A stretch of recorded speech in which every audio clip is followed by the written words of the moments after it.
Hello guys, welcome back. Last Breath TV coming at you from the tree. It's our first sit of the year. It's October 4th. It was 87 degrees yesterday. It is now 60 degrees. Had a massive, massive cold front come through. The pressure is 30 and rising. Tomorrow is predicted to be 85-90% chance of rain all day, including Saturday and probably Sunday. So we thought we might as well give her a go. We're sitting in here in a stand you guys will know well. You've seen us hunt here 100 times. We have replant oats down below us to the north, a nice big lush thick brassica plot up here to the south. This was once all brassicas at one point, but it flooded really bad, and there's still some mud down low, you can tell. So I came in here a couple weeks ago and reseeded oats just everywhere that we lost on our food plot, because this was the best part of our food plot until it flooded. So we've got fresh oats coming up, we've got hot scrapes. MJ is lurking, and that's who we're in here to kill. We ain't killing nothing but him. Or this other deer that showed up. We don't really know much about him, but we're gonna give her a try. Mama's right there. I'm gonna shoot her, she's limping. You on her? You on her?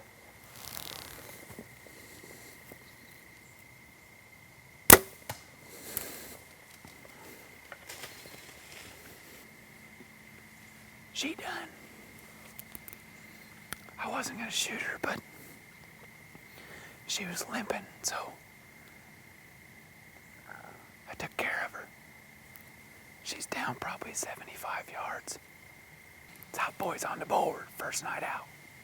All right, guys, here she is. We've got her all the way back up to the truck. We hurried up and did the recovery. She's only 60 yards from the tree. It's a good first deer, good first kill, good first night in general. The NAP swing fire really did the number on her. It's the first time we're using this broadhead, and I'm impressed. I'm really impressed. So put the triax to work, first kill with that, and it's a good way to start the year.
So the story of Uh-Oh goes over the course of about 50 days.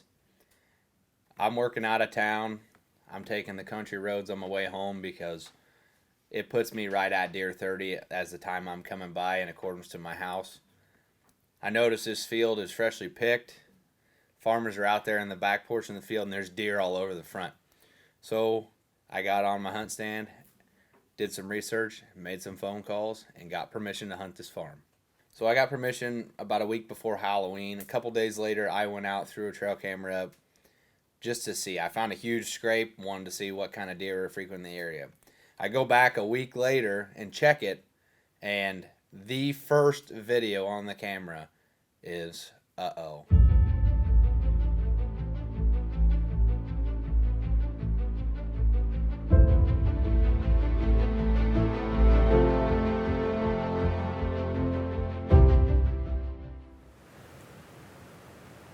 Hey guys, it obviously doesn't take a brainiac to figure out where Matt and I are tonight. So with the 25-mile-an-hour winds, gusts over 30, that's supposed to be happening tonight. With this wind, we've got direction and velocity. We decided to lay off huevos tonight. We are in the hole. as you obviously have already figured out, where Matt and I killed a grounded buck last year, the Interstate 10. We don't really have a big shooter yet here. We've got an extremely old deer we call Igor, but he might score 90 inches this year. He's just huge-bodied, absolutely no rack this year, which is okay, but honestly, we're just in here after a doe. We're getting what seems like a gazillion pictures of does down in this bottom.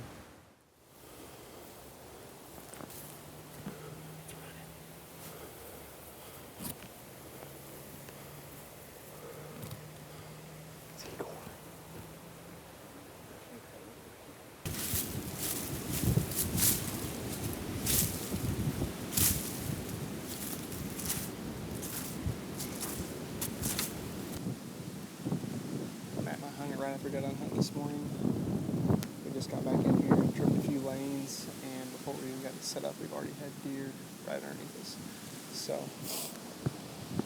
there's 3 big deer in here, back in here that are using this, and back in here is torn up. I bet within 100 yards of this tree or less, there's 15 to 20 scrapes and just as many rubs. So several of these big deer are using it. Hopefully we see one tonight. Sit down, try and sit still and be quiet, and see if we can get done.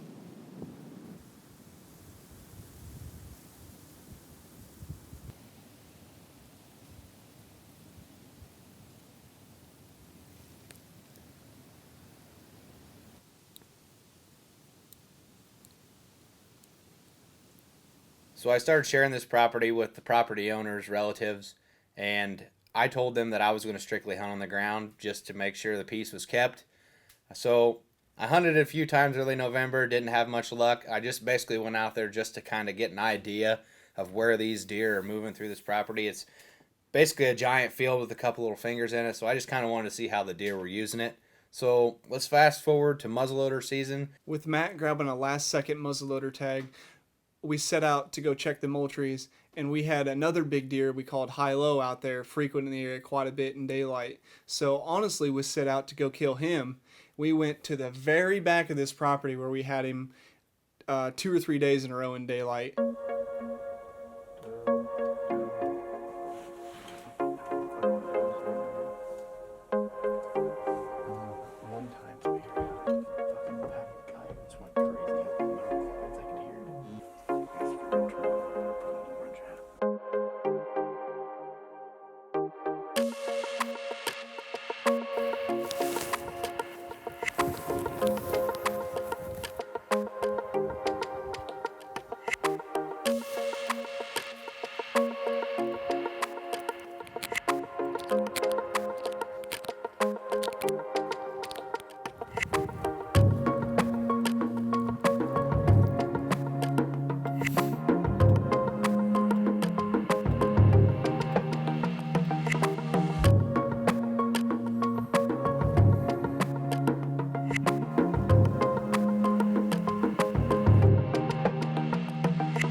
Well, it's our last hoorah with a gun to be able to shoot a buck with a gun. We switched it up and came to a place I got permission to hunt not far from my house. I pulled cards today, and as of right at the first day of second gun season, high-low was still alive, but I don't know about the other giant that was out here. Sitting over a big cut cornfield tonight, tucked up in the brush along the fence. We're just gonna see what happens. If a big old doe comes out at last light and we ain't seen a buck by then, I'm probably gonna let her have it, so we'll see. We sat down and basically waited, and deer started flowing out, and I look across the field and I see this big deer standing out there. I throw my binos up, and to my complete surprise, it is uh-oh.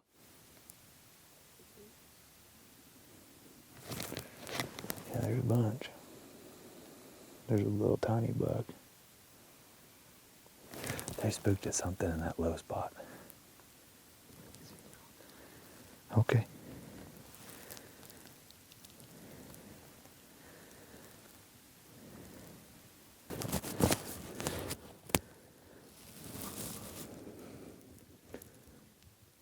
Yep, it's him.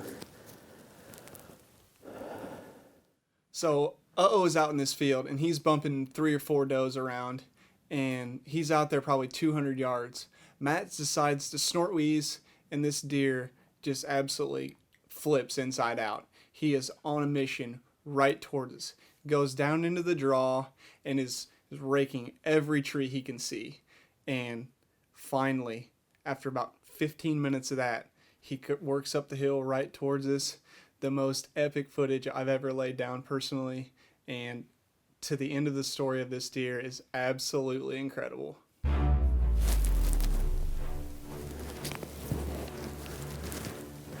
gonna let him come.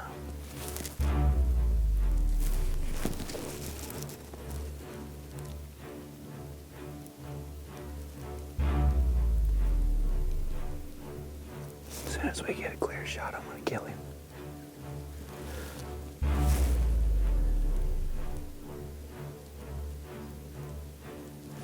He's gonna be at mine too.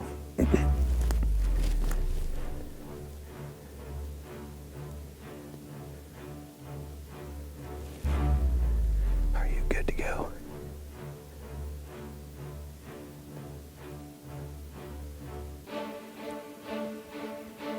Are you good to go?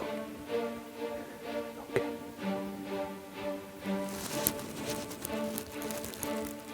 Just tell me when.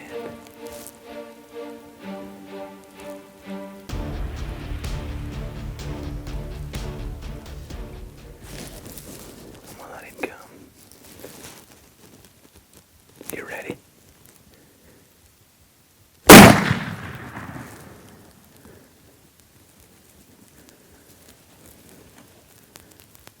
Just don't move. He's done. He's done. Don't move. Look at that. Look right there. That's a 170-inch double drop tine buck dead. 20 freaking yards from the tree. Uh-oh, is dead. First time ever seeing him. I'm bucked out on a freaking mega giant. I got a phone call to make. Grant. What? You guys better be filming right now, because I just killed that double drop tine buck. You just killed the double drop buck? Yeah. Oh my god. A 180. Yeah. Uh-oh. Yep, I just killed Uh-oh. Uh-oh is dead 25 yards from us right now. 25 yards? Dude, post on the story. Oh my god. Congratulations. We're coming down. Yep, he's literally dead 25 yards from us. I shot him at 50 yards, and he ran to 20 yards and freaking died right there. Yeah, it's the most epic you'll probably ever see. 50 yards to 20 yards. Borrowed muzzleloader because I couldn't get mine sighted in. Uh-oh is done. No track job required. You guys want to see something special? Look at that. Look at that. Woo-hoo-hoo, my God, look at that. Oh, my double drop tine buck. 2 of them in 3 freaking years. Woo-hoo-hoo. This is the first time we saw this deer. I got pictures of him. This new farmer picked up that I got to share with some guys. Got pictures of him back in October for the first time. And this is the first time we've laid eyes on him here in muzzleloader season. I haven't hunted it much because I just try not to get in other people's way. But nobody's out here tonight, so we came out here tonight and we did the unthinkable. Uh-oh is done. Oh my gosh. Would you look at that deer? Would you look at that freaking deer? 5.5, 6.5-year-old buck. Giant. Freaking giant. Oh, Thank you. It had to have been that snort wheeze because he had all his attention on them does. I just went, and it took him 10 minutes, but he came. I don't even know what to do, huh?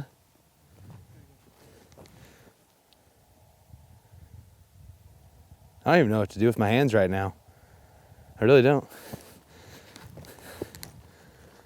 I'm like 4 miles from my house. At least it ain't gonna take long to get home. But we gotta go get a deer first.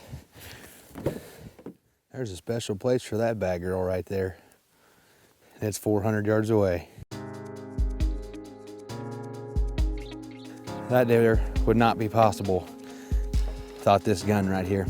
Roger Simpson helped me try to get my Omega sighted in. We were having a little difficulty and it's down to the wire. And he said, you know what? I've got my Encore. You can borrow it if you want. So thank you, Roger. This does not go unnoticed. All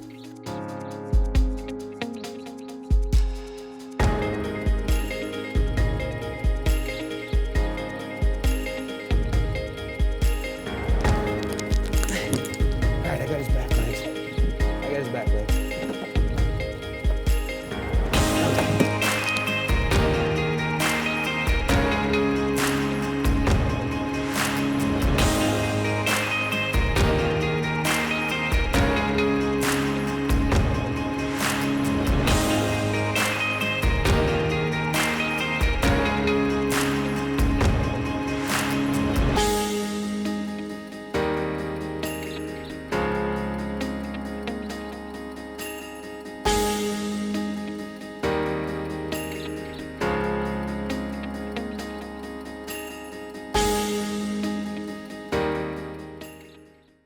Hey guys, we hope you enjoyed our show, and if you're currently watching this on Carbon TV, feel free to go up to the upper left-hand corner of the screen and up our Carbon score. That would really help us out a lot. If you're watching this on YouTube, hit that subscribe button, bottom right, it's the big red one. And if you guys have never followed us on social media before, that's where all of our great photo and short clips are. So definitely check us out on Instagram, Facebook, and Twitter because we're constantly updating those sites daily. So we really appreciate the support. Thank you.